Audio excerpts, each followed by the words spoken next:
Então, irmão, dando continuidade ao que nós estávamos falando no vídeo anterior, nós falamos do primeiro homem, né? O nascido de mulher, esse primeiro nascimento aqui.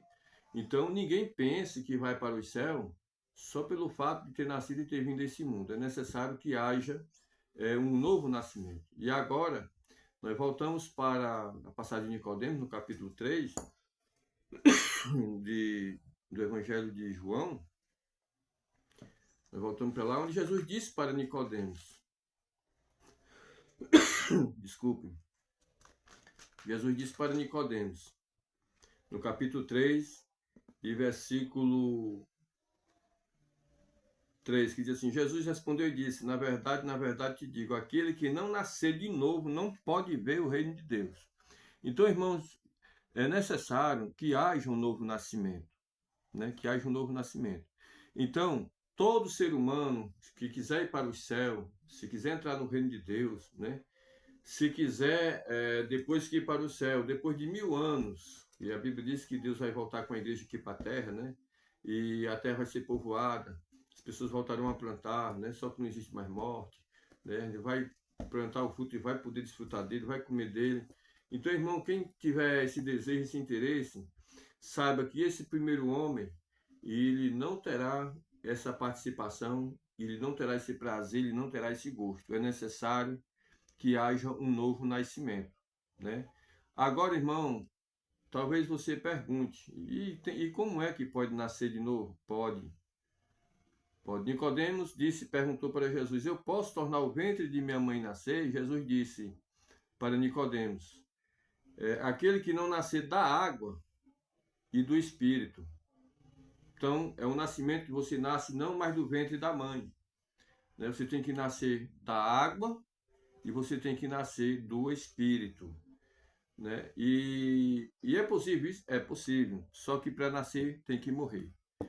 Então, para que haja um novo nascimento, você tem que morrer para poder nascer de novo. E como pode ser isso? Como acontece essa morte? Pronto, agora aqui é onde entra o sacrifício de Cristo. É onde entra o sacrifício de Cristo. Jesus Cristo morreu na cruz do Calvário por mim e morreu por você. Ou seja, você, no momento em que você vai para uma igreja, escuta a palavra de Deus e você decide naquele momento aceitar Jesus como Senhor e Salvador da sua vida, e você propõe no seu coração: rapaz, a partir de hoje eu vou mudar, eu vou ser um novo homem, a partir de hoje eu vou ser uma nova criatura, e você faz uma confissão pública dizendo: eu quero aceitar Jesus Cristo como Senhor e Salvador da minha vida. Então é aí onde acontece o pulo do gato. É no momento em que você decide aceitar Jesus, no momento que você vai à frente na igreja, lá no altar, né? Pastor, eu quero que você ore por mim. Hoje eu estou entregando a minha vida ao Senhor Jesus Cristo. Então você faz uma confissão pública diante da igreja, pode ser no culto campal, diante de muitos testemunhos, né? Pessoas descrentes, inclusive a própria igreja, e você faz uma confissão pública dizendo: eu confesso o nome do Senhor Jesus como Senhor e Salvador da minha vida. Então, naquele momento ali, acontece uma coisa maravilhosa, fantástica, né? Então, o que acontece? Naquele momento, você é imersado na morte de Cristo. Você é imersado. Você agora é arrancado das trevas e colocado dentro do reino da luz. Você é arrancado das mãos do diabo e é colocado nas mãos de Deus. Você agora é arrancado do reino das trevas e colocado no reino de luz. Então, esse ato de você aceitar Jesus Cristo como Senhor e Salvador, aí acontece a sua imersão na morte de Cristo. Você deu um mergulho na morte de Jesus. Então, no momento que você é imersado na morte de Jesus, você é batizado na sua morte. Na sua morte. Então, esse batismo aí é o que ele salva, né? O apóstolo Pedro lhe diz: o batismo vos salva. Ele não está falando no batismo em água. Pedro está falando assim, ó: o batismo vos salva, o qual não é o despojamento da imundícia da carne, mas você ter a boa consciência para com Deus por meio do Espírito. Você ter a consciência de que Deus lhe recebeu do jeito que você é e que ele lhe perdoou. Né? E que ele lhe perdoou. Então, no momento em que você aceita Jesus, ali você morre junto com ele na cruz. Né? Você morre junto com ele. Então, quando você vai se batizar nas águas, que o pastor ele lhe mergulha na água, né? Então ali está dizendo aqui, ele mergulhou na água, então ele foi mergulhado na morte de Cristo. Né? Aqui o batismo na água seria o que? Um retrato. Seria um símbolo, uma figura do batismo verdadeiro, do batismo original. Então, o batismo em água seria o que? Um retrato. Então, o batismo em água ele é uma figura pública que você faz perante o povo, né, mostrando que aquela pessoa ali fez uma decisão e que teve os seus pecados perdoados, né, e que ele morreu com Cristo ali, ó, morreu com Cristo, né, e agora quando ele sai da água, ele ressurge das águas, ressurge da morte de Cristo, uma nova criatura. E agora, esse novo homem que ressuscitou, ele vai procurar viver em novidade de vida. Mas aí, ele se livrou do corpo da morte, ele se livrou do corpo da inveja, da prostituição, da lascívia, da impureza, ele se livrou? Não, ele não se livrou. Agora vai acontecer, irmão, a partir daí na tua vida, uma briga do Espírito de Deus que acaba de entrar em você, né? Que acaba de entrar, porque o que é nascido, como Jesus disse, o que é nascido da carne é carne, é o primeiro nascimento, né? Mas o que é nascido do Espírito, ele é Espírito. Então, no momento em que você nasce de Jesus Cristo, que você tem a sua alma, o seu corpo imersado na morte de Jesus, né? Que ele te recebe, então ele te arranca do reino das trevas e coloca no reino da luz. Então você passa a estar no seio de Abraão, você passa a estar agora do lado do povo da promessa, né? Você passa a estar com Abraão aí já, né? E Abraão tem uma promessa que ele, sua descendência, né, é abençoada, é salva e tal, etc. Então, pela fé, você é tirado debaixo da lei e colocado na turma da graça, né? Que não passa por julgamento, que não tem lei para eles, vive sem lei, e mudando, né? Vou explicar isso mais na frente. E nós fazemos parte do povo da graça, né? Então, mas vai haver a luta, né? Vai haver a luta agora, é uma briga dentro de você, é uma guerra. É uma guerra que vai haver dentro de você. Porque o seu novo homem não quer praticar o pecado, mas a carne, ela precisa do pecado, ela sobrevive disso. Ela vai querer pecar. Então vai chegar o momento que você vai se deparar com situações para você se irar, sair do controle e pecar. Mas aí, dentro de você tem aquela força, eu não posso. Eu não posso, eu não posso, não posso, não vou fazer. Jesus tem misericórdia, não posso. Pronto. Isso aí é o homem espiritual. É o novo homem guerreando contra o velho homem. E essa guerra ela é constante, ela é diária. Né? Ela é diária.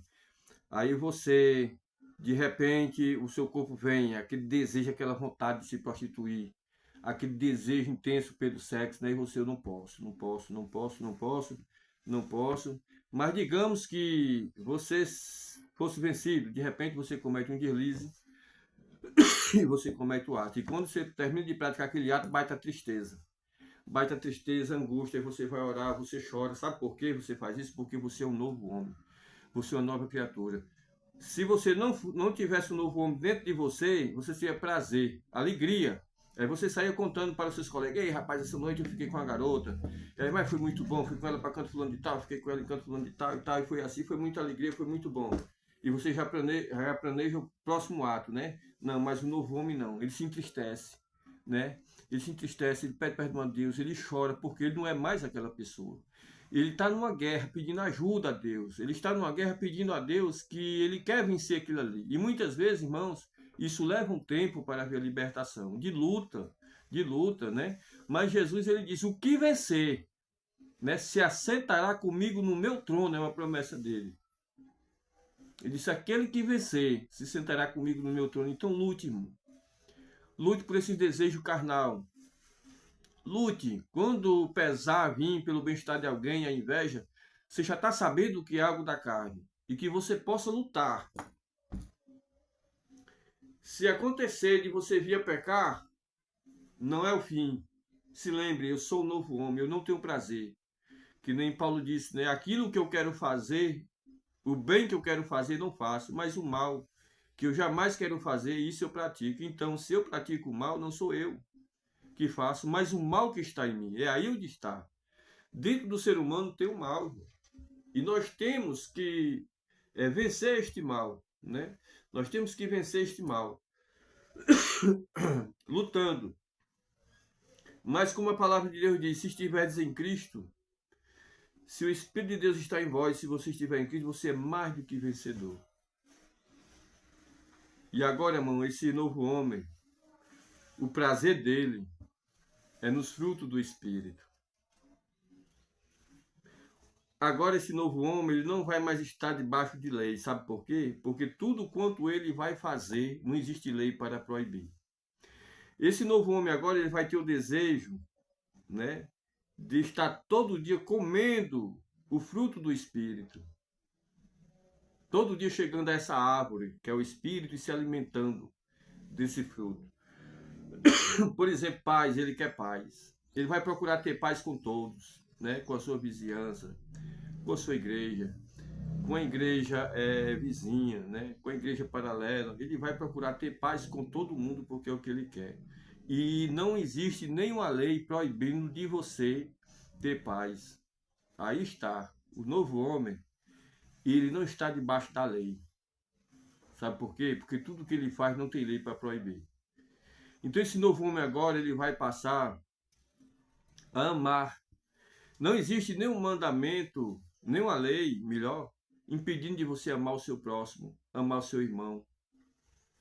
Então agora ele vai ter o desejo de fazer caridade ao próximo, de ajudar, passar na estrada, ver seu irmão necessitando de água, ou mesmo que não seja o irmão, ele vai ter aquele desejo de ajudar, ele vai ajudar.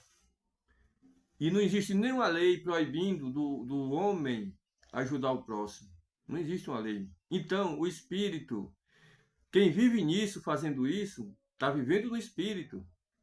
E a palavra de Deus diz, ande também em Espírito, ore em Espírito, louve em Espírito e adore em Espírito.